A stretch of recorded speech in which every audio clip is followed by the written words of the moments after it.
एक तो fatherland Israel को बोलना और भारत को मदरलैंड, वो किसी के परिप्रेक्ष्य में हो, गलत है। क्योंकि अगर कोई फादर है और हमारा देश मदर है तो इसका मतलब क्या होता है, इसका सेक्सुअल मतलब क्या होता है, यानी ये बहुत गलत है।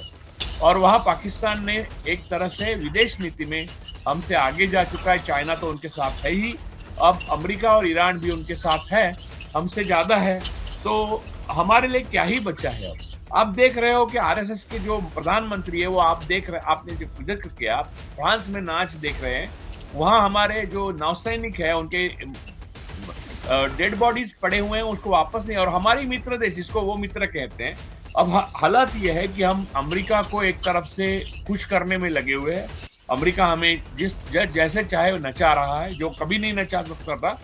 जो इजराइल की अब हालत होगी, उससे बुरी हालत भारत की होगी, क्योंकि भारत का उपयोग इजराइल को है। इजराइल का भारत को कोई उपयोग नहीं। इजराइल का उपयोग मोदी जी को, लोगों के आपके फोन में पेगासस डालने के लिए, अपने प्रधानमंत्री और उनकी कोटरी की पूरी तरह से इजराइल शरण नीति की वजह से इजराइल का गुलाम बना और ये युद्ध बिना लड़े हार गया। हर तरह से भारत के नसीब में हार आई। तो ये जो भारत के संप्रभुता, भारत के लोगों का हित, भारत का जल जंगल जमीन और भारत की डायवर्सिटी, उसको चुनौती देने वाली जो ताकतें हैं, अंदर ताकत है आरएसएस और बाहर इजराइल, उसको आगे बढ़ने का मतलब है भारत को पूरे एशिया में पावरफुल देश से एक दुर्बल देश बनाना, और वो बनाया है मोदी जी। तमाम इश्यूज पर हम बात करेंगे, चर्चा करेंगे, और चर्चा ये भी कि कैसे मोदी जी के रहते पाकिस्तान मजबूत हो रहा है। क्योंकि आप ये देखिए, शाहबाज शरीफ ये बता रहे हैं कि वो कैसे पीस डील नेगोशिएशन, उसमें लगातार उसने मेन लीड ली। और ट्रंप के बाद अगर किसी ने इसके बारे में ट्विटर पर, सोशल मीडिया पर बताया तो वो कौन थे? वो थे शाहबाज शरीफ। तरफ आप ये देखिए कि पाकिस्तान कितने इंपॉर्टेंट रोल में यहां पर आ गया है, ये रोल भारत भी निभा सकता है। या बुशरा जी, ऐसा है कि ये ईरान के साथ पीस डील जो होने जा रहा है यूनाइटेड स्टेट्स ऑफ अमेरिका का, उसके कई पहलू है। और उस पहलू का हमें अगर सही तरीके से आकलन करना होगा, अगर नहीं करते हम तो भारत के लिए बहुत मुश्किलें पैदा हो सकती है, और वो हो चुकी है ऑलरेडी। क्योंकि हम ईरान की ताकत का अंदाजा नहीं लगा सके, हमारे प्रधानमंत्री और उनके जो जेम्स बॉन्ड हैं वो, और उनके साथी जो कोटरी है उनकी, वो और आरएसएस। इस युद्ध में पाकिस्तान ने ऐसी भूमिका अदा की कि जिसकी वजह से पाकिस्तान ईरान के साथ भी अच्छे रिलेशन रखा, अमेरिका के साथ भी अच्छे रिलेशन रखे, और गल्फ कंट्रीज के साथ भी। और भारत बिना ये युद्ध लड़े अपने प्रधानमंत्री और उनकी कोटरी की पूरी तरह से इजराइल शरण नीति की वजह से इजराइल का गुलाम बना और ये युद्ध बिना लड़े हार गया। हर तरह से भारत के नसीब में हार आई, क्योंकि अमेरिका के साथ ट्रेड डील करनी पड़ रही है। इजराइल को फादरलैंड कहा, और ईरान हमारा पुराना दोस्त है, वो भी हमसे दूर चला गया। इजराइल से अब जब हम तेल रुपी में लेते थे और वो हम जो उसके साथ कब जब चाहे बार्टर कर सकते थे, ऐसी स्थिति थी, उसे अब हमने दाव पे लगाया। अब हम वेनेजुएला से तेल लेंगे, जो तेल ईरान के तेल से दर्जे में कम है। हम अमेरिका के कहने पे जो काम करना है वो करेंगे, जबकि सुपर पावर हमारे क्षेत्र में अब ईरान उभर आया है, और इजराइल के खिलाफ अब गल्फ कंट्रीज भी है, ईरान भी है। अमेरिका इसमें हस्तक्षेप करने से इनकार करेगा। यूरोपियन देशों में कई देशों ने ये मान्यता दे दी कि हम जो सैंक्शंस है ईरान के वो उठाएंगे, यानी इटली, जर्मनी, यूनाइटेड किंगडम और भी कई देश है जिन्होंने कहा कि हम ईरान के सैंक्शन हटाएंगे। अब हालात ये है कि हम अमेरिका को एक तरफ से खुश करने में लगे हुए हैं। अमेरिका हमें जैसे चाहे नचा रहा है, जो कभी नहीं नचा सकता था। और दूसरी तरफ इजराइल का हमें कोई उपयोग नहीं, इजराइल हमें लायबिलिटी है, और देश में इन्फिल्ट्रेट होकर इजराइल देश को हमारे देश को खोखला कर रहा है, गुलाम बना चुका है। और ईरान एक ताकत बन के उभर आया है। अब उसके साथ दोस्ती जो हमारे टर्म्स पे और उनके टर्म्स पे हमारे बराबरी की होती थी, अगर आगे जाकर दोस्ती फिर से ठीक से करनी है तो हमारे लिए बड़ी दिक्कतें पैदा होगी भाई। हमारे प्रधानमंत्री, हमारे 3 सेलर मरे पड़े हैं, वहां से ला नहीं सके, उनके डेड बॉडीज नहीं ला रहे अमेरिका के डर से। तो ये हालात में हम फंस चुके हैं, क्योंकि हम इजराइल के साथ गए, इजराइल को फादरलैंड मदरलैंड वाली भाषा की एक तो फादरलैंड इजराइल को बोलना और भारत को मदरलैंड, वो किसी के परिप्रेक्ष्य में हो, गलत है। क्योंकि अगर कोई फादर है और हमारा देश मदर है तो इसका मतलब क्या होता है, इसका सेक्सुअल मतलब क्या होता है, यानी ये बहुत गलत है। तो ये कॉम्प्रोमाइजेस है, देश को बड़ा या छोटा बनाते हैं। ईरान बड़ा बन गया, हम बड़े थे छोटे बन गए, क्योंकि हमारे नेता कॉम्प्रोमाइजेस करने लगे और अपनी पर्सनल अय्याशी के लिए हमारे नेताओं ने जो देश को दांव पे लगाया, उससे हम देख रहे हैं कि अब 2026 आते आते हम एक इनसिग्निफिकेंट कंट्री के रूप में एशिया में जी रहे हैं। हमारे पड़ोसी सारे देश हमसे आगे जा चुके हैं, चाइना, श्रीलंका, अब बांग्लादेश भी हमसे आगे जा चुका है पर कैपिटा इनकम में, और वहां पाकिस्तान ने एक तरह से विदेश नीति में हमसे आगे जा चुका है। चाइना तो उनके साथ है ही, अब अमेरिका और ईरान भी उनके साथ है, हमसे ज्यादा है।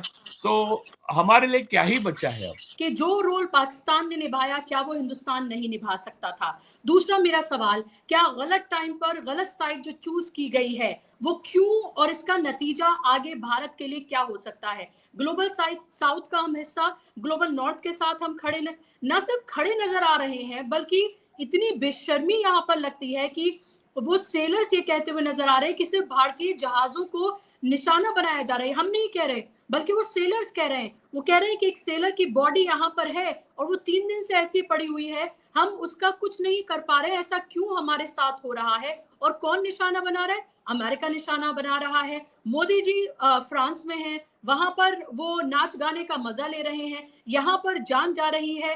ये आखिर किस तरह के एक असमंजस में, या किस तरह की मुश्किल दुविधा में, या अजीब तरह की पोजीशन में भारत को लाकर खड़ा कर दिया गया है इन 12 सालों में? और ईरान की इस जीत के बाद कितनी और बदलने जा रही हैं परिस्थितियां?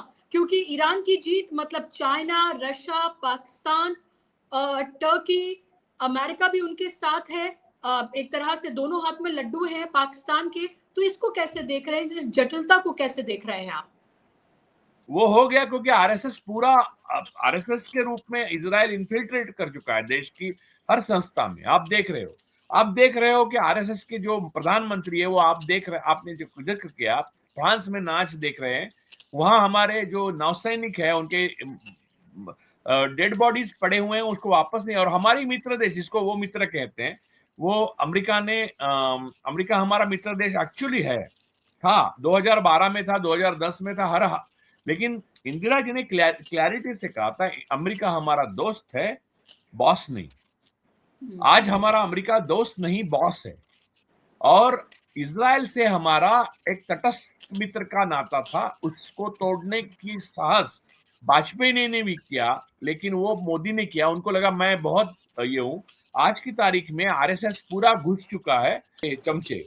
लेकिन इंदिरा जी ने खुद कभी अपने आप को ऊपर नहीं रखा देश के लिए बलिदान देने से वो चुकी नहीं, वो आगे गई। आज वो उनके ऑपरेशन ब्लू स्टार पे इनकी जो गुर्गे हैं आरएसएस के, वो भी उसके मजाक उड़ाते हैं। यहाँ महाराष्ट्र के एक मंत्री ने उड़ाया। तो ये जो भारत के संप्रभुता, भारत के लोगों का हित, भारत का जल जंगल जमीन और भारत की डायवर्सिटी, उसको चुनौती देने वाली जो ताकतें हैं, अंदर ताकत है आरएसएस और बाहर इजराइल, उसको आगे बढ़ने का मतलब है भारत को पूरे एशिया में पावरफुल देश से एक दुर्बल देश बनाना, और वो बनाया है मोदी जी ने। और ईरान एक महासत्ता के रूप में उभरने की वजह से इस चीज को अब अलग तरीके से देखा जाएगा पूरे उस परिप्रेक्ष्य से, क्योंकि अब गल्फ कंट्रीज के साथ हम वैसे नहीं रह सकते। गल्फ कंट्रीज अब वही सुनेगा जो ईरान कहेगा, तब हम क्या ही करेंगे। अब ईरान याद तो रखेगा, लेकिन खैर वो ईरान को ये मालूम है कि हिंदुस्तान की जनता उसके ईरान के साथ रही है। हिंदुस्तान की अभी की सरकार जो आवाम जो है वो उनके साथ समस्या पैदा कर रही है। जी, बिल्कुल। आपने देखा होगा कि एस जयशंकर बैठे हुए थे और कैसे वो बता रहे थे कि रशिया का जो सैंक्शन ऑयल है वो पहले मना किया, और अब देखिए अमेरिका ने लेने के लिए कहा तो हमने वो लेना शुरू कर दिया, तो इकोनॉमी में हम कितना कंट्रीब्यूट कर रहे हैं।